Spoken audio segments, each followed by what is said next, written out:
बेहद के, बेहद की, परम परम परम महाशांति है, महाशांति है, महाशांति है। आइए एक कदम अलमाइटी अथॉरिटी की ओर सीरीज में आज योग दिवस के रूप में आज टॉपिक के साथ समझेंगे कि कमज़ोर आत्माओं को व्यक्त में अव्यक्त स्वरूप की साक्षात्कार कैसे कराएंगे कमज़ोर आत्माओं को। ठीक है, तो आंखें बंद करते हैं और अपने आप को पहले समझ लेते हैं कि हम कमज़ोर ही हैं, कमज़ोर आत्मा ही हैं। समझ लेते हैं हम कमज़ोर हैं। फिर अब कमज़ोर हैं तो फिर अब क्या करेंगे? कमज़ोर हैं, स्वीकार कर लिया हम कमज़ोर हैं, तो बस काम ख़त्म? नहीं, स्वीकार आपने कर लिया, अब कमज़ोर हैं, तो अगला काम है कि अब अपनी ताकत बढ़ाएंगे, अपनी कमज़ोरी दूर करेंगे। वो क्या कमज़ोरी है, कैसे दूर होगी, इस पर विचार कीजिए कि हमारी कमज़ोरी जो है, कमज़ोर हूँ मैं, वो कैसे दूर होगी? वो दूर होगी ज्ञान से। कैसा ज्ञान? अपने आप को जानने का ज्ञान, अपने आप को पहचानने का ज्ञान, स्थित प्रज्ञ होने का ज्ञान। फिर स्थित प्रज्ञ के बाद क्या होने का ज्ञान, उसके पर इसकी स्थित प्रज्ञ के बाद क्या होगा उसका भी ज्ञान, और उस ज्ञान से क्या होगा। ठीक है, इस चीज़ को जानेंगे, योग के माध्यम से समझेंगे। शुरू करते हैं। ठीक है, हमने मान लिया कि हम कमज़ोर आत्मा हैं। ठीक है, और हम आगे बढ़ रहे हैं कि अब हम कमज़ोर अब तक तो थे, अब तक तो माया हमें नचा रही थी, अब तक हमारी आँखें माया देख रही थी, खोज रही थी, हमारे जिह्वा भोजन खोज रहा था, टेस्ट खोज रहा था, स्वाद खोज रहा था, हमारी कान सुंदर सुंदर श्रृंगार रस के गाने सुन रहा था, खोज रहा था सुनने के लिए। तो ये सब तो पहले से था और ये सब चलता आ रहा था, जो हमें कमज़ोर ही बना रहा था, ताकतवर बनाने के बजाय। ताकतवर में बन रहे थे, लेकिन किस तरह का? नकारात्मक ताकतवर। वो आपको डुबोते जाता, नीचे ऊपर उठने नहीं देता। जैसे ऊपर उठने नहीं देता, जिस तरह से जमीन धूल का एक कण वायु में ऊपर उठ के भी नीचे आ ही जाता है। धूल का एक कण जो वायु में ऊपर उठ के भी नीचे आ ही जाता है, नीचे ही गिरता है, क्योंकि वो भारी होता जाता है। तो यही है जो नकारात्मकता होती है, वो आपको भारी करती जाती, आपको कमज़ोर करती जाती, आपको बांधती जाती। और सकारात्मकता क्या होता है? वो भी आपको बांधती है, लेकिन वो एक अच्छे गुण के लिए तरह से बांधती है। ऐसे कहते हैं ना, लोहे की चेन पहने हैं या सोने की चेन पहने। लोहे की चेन में भी बंधे हो और सोने के चेन में भी बंधे हो। अंतर बस यही है कि लोहा का कीमत कम है, सोने का कीमत ज़्यादा है, बस यही अंतर है। नहीं, चेन तो दोनों का है, चाहे वो सुख हो चाहे वो दुख हो, दोनों की बंधन है, दोनों बंधन में। ठीक है, तो ये जान लेना कि हाँ, मैं बंधन में हूँ, कर्म बंधन में, कर्म फल बंधन में, हमारी प्रारब्ध बंधन में। ये प्रारब्ध है, वो तो आएगा, सब कुछ होगा। इसको जानना, ये जान लिया कि हम हैं, फिर आगे क्या करना? अब आगे योग लगाना है अलमाइटी अथॉरिटी से। हमें अपना रचयिता नहीं पता, हमारा रचयिता कौन है, नहीं तो हम अपने रचयिता से योग लगाते, क्योंकि ऊपर जो है रचना और रचयिता चलता है, धरती पर बाप बेटा चलता है, ऊपर रचना और रचयिता चलता है। ठीक है, तो हम अपने रचयिता को नहीं जानते कि हमारा रचयिता कौन है, इसलिए जो सबके रचयिता क्या कहते हैं, रचयिताओं के भी रचयिता, परमात्माओं का भी परमात्मा, परम पिता, उनसे योग लगाएंगे। अलमाइटी अथॉरिटी जिसे बोला जाता है, हर तरह की अथॉरिटी रखने वाला सर्वशक्तिमान, हर तरह का अधिकार रखने वाला सर्वशक्तिमान, उससे योग लगाएंगे। ठीक है, तो उसको जानेंगे कैसे? उसके ज्ञान से। वो किस चीज़ का ज्ञान देता है? आजकल टीवी पे आता है, हर आस्था चैनल में देखिए तो कई लोग ज्ञान दे रहे हैं, कुछ न कुछ, लेकिन कभी ध्यान से देखिए उनका ज्ञान किस तरह का है, किस लेवल का है, तो पता चलेगा कि वो सब अपना ज्ञान, वो सारे ज्ञान केवल कष्ट हरने के लिए है। जो मनुष्य शरीर में, मनुष्य देह में जो कष्ट है, दुख है, उसको हरने के लिए। कभी ये नहीं बता पाते हैं कि तुम तो पहले से ही मुक्त हो, तुम्हारा आत्मा मुक्त है, तुम उसे बांधे बैठे हो। वो कहते हैं ना कि सामने सोना पड़ा है लेकिन हम लोहे को पकड़ के बैठे हैं, कि हमें यही ठीक, सामने सोने का मूल्य पता ही नहीं। तो ये कमजोर ही आत्मा का निशानी है कि वो मिट्टी को ही पकड़ बैठा है कि यही हमारे लिए सही है।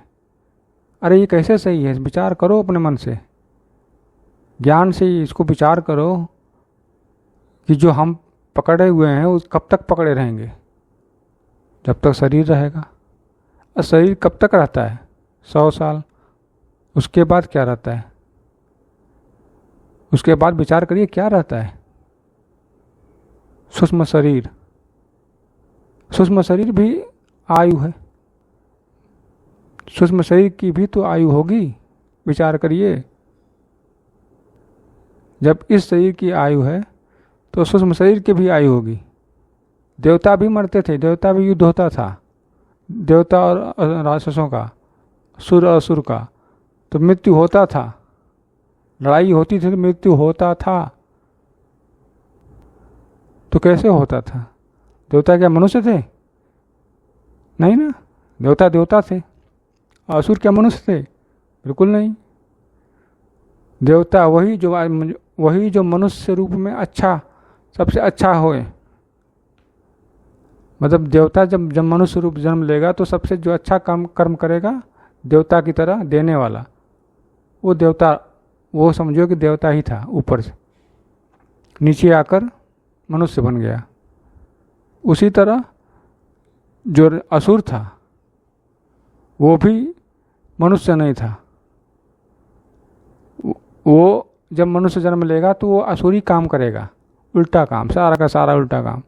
संसार को नरक में डालने का काम करेगा, संसार को पहले से और जो गिर रहा है उसे और गिराने का काम करेगा, क्योंकि उसका वही स्वभाव है। तो इस चीज़ को समझ गए कि उसके आगे भी जिंदगी है, मरने के बाद भी जिंदगी है, उसे संभालो। और गीता में भगवान ने यही कहा है कि हे अर्जुन, तू अपना परलोक सुधार, परलोक सुधार। समझ रहा है ना? परलोक सुधार अपना। ये लोग तो चल ही रहा है, परलोक सुधर जाएगा तो ये लोग भी अपने आप बैलेंस होने लगेगा। ठीक है, तो उसी चीज़ को बैलेंस करने के लिए अलमाइटी अथॉरिटी को जानना पड़ेगा, खोजना पड़ेगा, अपने मन में संकल्प करना पड़ेगा कि मुझे जानना है वो हैं कहाँ, क्या करते हैं, कैसे मिलेंगे, क्या है उनका स्वरूप, किस तरह से हम उनसे जुड़ सकते हैं। ये सब अपने मन में सोचेंगे, संकल्प करेंगे, बार बार सोचेंगे, तो आप समझ जाएंगे कि ऑलमाइटी अथॉरिटी कौन है, क्या ज्ञान दे रहे हैं। ज्ञान दे रहे हैं आत्मा का, परमात्मा बनने का। हम जो अपनी इस क्षेत्र में आ गया, इस अपने आप को आत्मा जान लिया और आत्मा की तरफ व्यवहार कर रहा है, वही परमात्मा बन पाएगा। कभी विचार किए हैं कि महाभारत का युद्ध हुआ, महाभारत का युद्ध हुआ तो भगवान ने कितने लोगों को बचाया? 5 पांडवों को। बाकी कितने सैनिक मरे, यहाँ तक कि उनका भी वंश मिट गया महाभारत युद्ध में। क्यों नहीं उन सभी को बचाया जो उनके वंश वाले थे? क्योंकि वो आत्मा कहलाने के भी लायक नहीं थे। आत्मा उसे कहेंगे जो अपने को आत्मा जानता है कि मैं आत्मा हूँ और उस तरह से व्यवहार करता है, सुख दुख में समान रहता है, उसकी रक्षा करने के लिए आते रहे। जो अपने आप को आत्मा जानता ही नहीं, अपने लिए जीता है, अपने शरीर के लिए ही जीता है, खाया पिया सोया भोग किया, फिर मौज किया, दूसरों को कष्ट नहीं देता, अपने को बस विलासितापूर्वक जीवन जीता, वो तो जीव है, जीव आत्मा ऐसा करने वाला। और जो उसके नीचे जो अपने लिए तो जीता ही जीता है, दूसरों को कष्ट भी देता है, दूसरों को दुख भी देता है, वो तो उसके भी नीचे है। तो उसे बचाने के लिए भगवान नहीं आए थे, न जीव को और न ही जो उसके भी नीचे है, जो दूसरों को अपने तो भोग विलास करता ही करता है, दूसरों को भी दुख दर्द देता है। ठीक है, तो वो उसके नीचे है। तो इस कमज़ोर आत्मा को अब ये ज्ञान से समझना पड़ेगा कि हम जो व्यक्त में हैं, व्यक्त शरीर में, स्थूल शरीर, इसके अलावा अव्यक्त में भी है जो हम अभी जान नहीं पाए। आत्मस्वरूप को, अपने आत्मस्वरूप को जान नहीं पाए। और वो जानेंगे कैसे? जब आप ऑलमाइटी अथॉरिटी से लगाएंगे। ठीक है, विचार करते रहिए इस चीज़ को कि हम ऑलमाइटी अथॉरिटी से योग लगा रहे हैं, खोज परम बेहद की कला के परम धाम में जा रहे हैं, योग लगा रहे हैं, उनकी मस्तक से अपने मस्तक में परम लाइट ले रहे हैं और बेहद की परम शांति के संकल्प हम फैलाए जा रहे हैं, बेहद की कला के परम धाम से फैलाए जा रहे हैं। मात्र एक संकल्प कर रहे हैं और वह पूरी संकल्प धरती पर अनंत अनंत बार वाइब्रेट कर रहा है और पूरा धरती परम श्वेत परम प्रकाश की बनती जा रही है। पूरी धरती बन रही है तो हमारा शरीर भी व्यक्त में अव्यक्त का अनुभव करा रही है, परम प्रकाश की अनुभूति करा रही है, व्यक्त में अव्यक्त स्वरूप की भी अनुभूति करा रही है। अब हम कमज़ोर आत्मा नहीं रहे, अब हमें भी सर्वशक्तिमान सभी अधिकार वाले ऑलमाइटी अथॉरिटी ने सर्वशक्तियों का अधिकारी बना दिया। अब हम ऑलमाइटी अथॉरिटी के बच्चे बन गए। अब हम जान गए कि हम में भी उतना ही शक्तियाँ हैं जितना ही ऑलमाइटी अथॉरिटी में। ठीक है, तो अब इस वीडियो में बस इतना ही। नए टॉपिक नए वीडियो में, तब तक के लिए बेहद की परम परम परम महाशांति है, महाशांति है, महाशांति है। बेहद की परम शांति सोचो, बोलो परम शांति। Join us daily for our morning life meditation, Monday to Saturday, 5:30 to 6:30 a.m. Join us daily for live meditation, 10 p.m. to 11 p.m. on YouTube Live. Subscribe now. Website www.paramshanti.org. Email us anant@paramshanti.org. Like, share, subscribe. Join today. बेहद की परम शांति सोचो।